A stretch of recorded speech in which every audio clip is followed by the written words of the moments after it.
नमस्कार, आप सभी का स्वागत है वन ए लाइफस्टाइल यूट्यूब। आज मैं लेके आए हूँ हरतालिका तीज व्रत गर्भवती महिलाएं रख सकते हैं या नहीं, और गर्भवती महिलाएं इस दिन इस व्रत को कैसे रखें इसके बारे में कुछ जानकारी। हरतालिका तीज व्रत बहुत खास होता है शादीशुदा महिलाओं के लिए। इस पर्व के लिए वो बहुत अच्छी तरह से तैयारियां करती है और खास तरह की तैयारियां करती है। इस दिन को बहुत खास बनाने के लिए वो बहुत अच्छी तरह से तैयार होकर श्रृंगार कर और नियमों के अनुसार पूजा अर्चना की विधि तैयार करती, धर्म के साथ वो व्रत रखती है। महिलाएं इसलिए इस व्रत को रखती है क्योंकि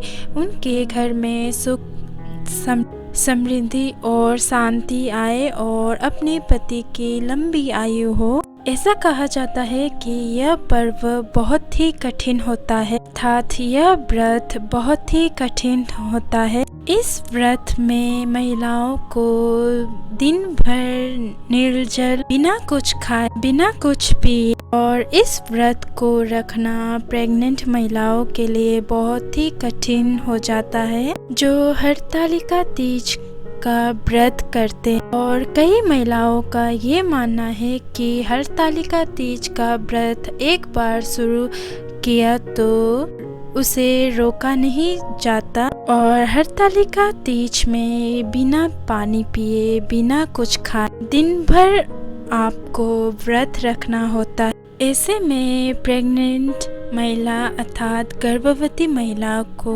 बहुत ही मुश्किल हो जाता है और गर्भवती महिलाओं को काफ़ी दिक्कतों का सामना करना पड़ता है। ऐसा सोचिए, अगर आप बिना कुछ खाए पिए और पानी बिना पिए तो क्या होगा। आपको अपने बारे में ही नहीं, आपको अपने गर्भ में जो पल रहा शिशु है उसके बारे में भी सोचना चाहिए। और अगर आप गर्भवती महिला है और हरतालिका तीज का व्रत रखना चाहती हैं तो आपको किन किन बातों का ध्यान रखना है और आपको किस तरह से व्रत रखना है जिससे आप का शिशु को कोई नुकसान ना हो और आपका व्रत भी पूरा हो जाए। हम आप सबको ये बता दें कि हरतालिका तीज का व्रत 21 अगस्त 2020 डॉक्टर को ही सारी बात पता होता है, इसीलिए हमें डॉक्टर के सलाह अनुसार ही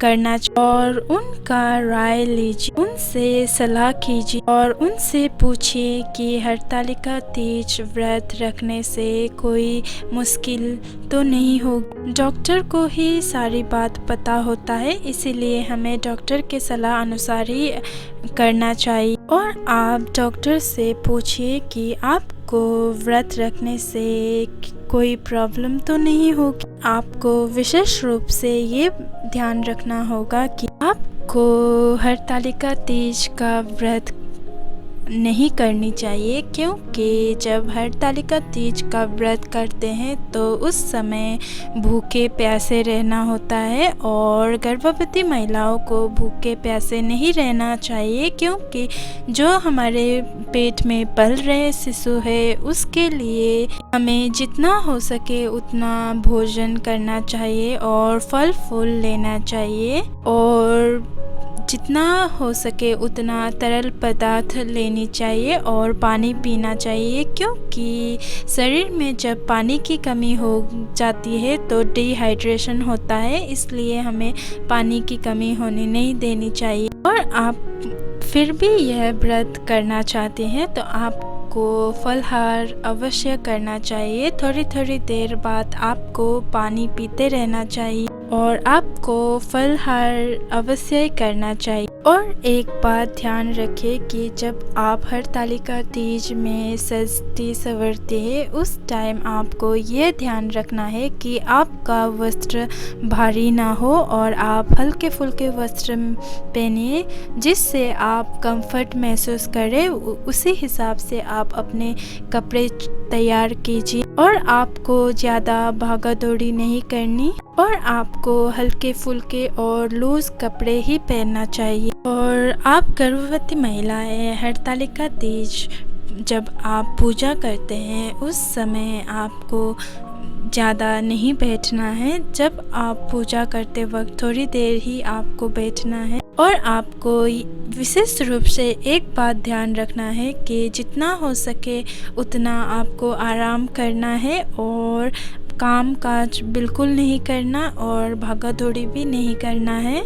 और आपको ज़्यादा झुकना भी नहीं है। आपको खड़े होकर नमस्ते कर दीजिए, बस इतना ही आप करिए। झुककर आप पाँव छूना नहीं है, क्योंकि ज़्यादा झुकेंगे तो आपको प्रॉब्लम हो सकती है। और हरतालिका तीज पर व्रत में ऐसा भी होता है कि झूला झूलने का प्रथा है।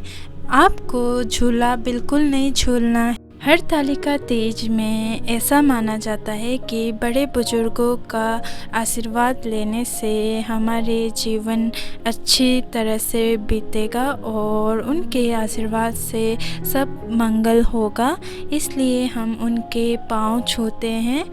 और यदि आप गर्भवती है तो आपको पाँव नहीं छूना, बस हल्के फुल्के।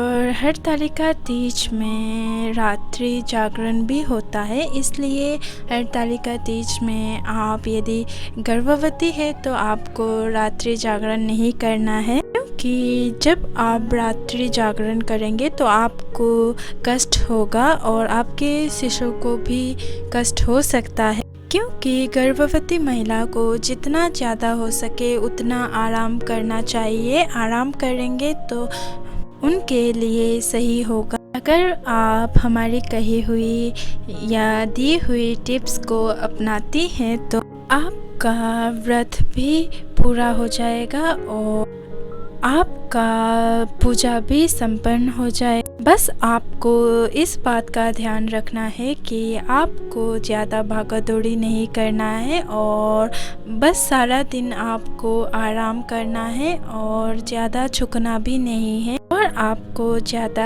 हैवी मेकअप भी नहीं करना है और हल्के फुल्के आपको कपड़े पहनना है और लूज़ कपड़े आपको पहन और ज़्यादा भारी भरकम काम भी नहीं करना है। और आपको बस सारा दिन फल का सेवन करना है और जितना हो सके उतना आप थोड़े थोड़े देर बाद पानी पीते रहिए, क्योंकि पानी की कमी हो जाएगी तो डिहाइड्रेशन होगा, इसलिए आपको पानी पीते रहना है। और फिर भी आप व्रत रखना चाहती हैं तो आप अपने डॉक्टर से पूछकर ही सलाह अनुसार ही आप व्रत करें, क्योंकि डॉक्टर को ही पता होता है कि आपके शरीर के प्रॉब्लमों के बारे में, इसलिए आप डॉक्टर से पूछे तो बेहतर होगा। हम कहते हैं और हमारे बड़े बुजुर्ग कहते हैं कि प्रेगनेंसी के टाइम कभी भी खाली पेट नहीं रहना चाहिए और व्रत नहीं करना चाहिए।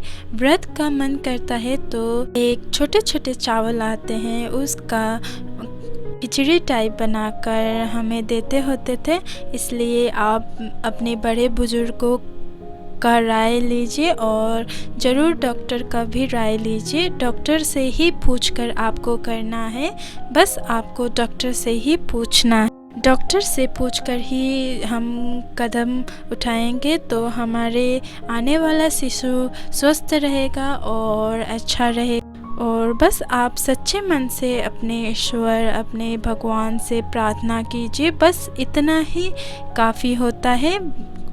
हमारा ईश्वर से ये प्रार्थना है कि जो भी आप करें सच्चे मन से करें और आपके साथ मंगल हो और आप भी स्वस्थ रहे और आने वाला शिशु भी स्वस्थ रहे।